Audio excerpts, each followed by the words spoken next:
আসসালামু আলাইকুম, সবাই কেমন আছেন? আশা করি ভালো আছেন। সম্প্রতি সময়ে সোশ্যাল মিডিয়াতে একটা ভিডিও খুবই ভাইরাল হয়েছে। সম্ভবত নরওয়ে প্রবাসী বিমানবন্দরে তাকে মারধর করা হয়েছে।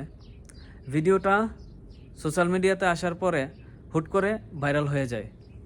এটার পিছনের ঘটনা কেউই দেখে নাই, জানে নাই, এই জন্য হয়তো ভিডিওটা ভাইরাল করে দিছে সবাই।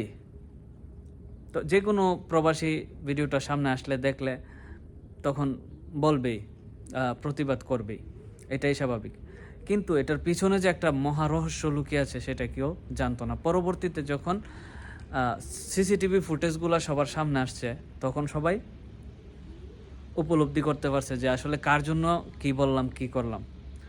এই যে একটা কথা বলি, আমার যতটুক দেখা আর কি, চোখের দেখা, ম্যাক্সিমাম ইউরোপ প্রবাসী তাদের পা মাটিতে পড়ে না। ম্যাক্সিমাম বলতে অনেককেই দেখেছি আমি। তারা এতটা অ্যাটিটিউড নিয়ে চলাফেরা করে, মানে কি বলবো, বলার ভাষা নাই আমার।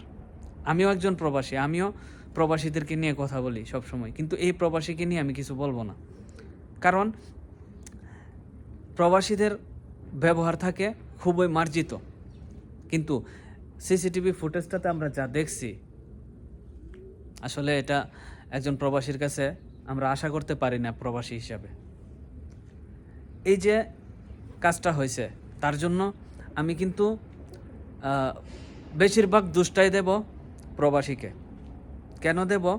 কারণ আমরা সিসিটিভি ফুটেজে যেটা দেখতে পারছি যে বিমান বাহিনী অনেক চেষ্টা করছে এবং অনেক সুন্দরভাবে ট্রিট করছে তাদের সাথে।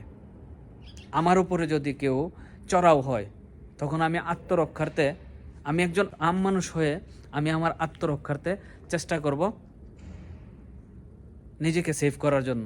আর সে তো ডিউটিরত একজন অফিসার,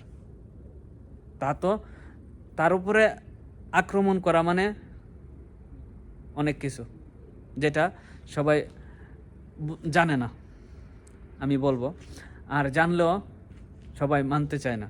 একজন ডিউটিরত অফিসারের উপরে এইভাবে আক্রমণ, চড়াও হওয়া, এইগুলা ভালো বিষয় না। তো এটাই বলতে চাই, সর্বোপরি আমরা আমাদের সম্মান, আমরা আমাদের জায়গা থেকে সঠিক থেকে যখন আমরা কোথাও লাঞ্ছনার শিকার হব, তখন আমরা অবশ্যই সকল প্রবাসী তার সাথে থাকব। অতীতেও আমরা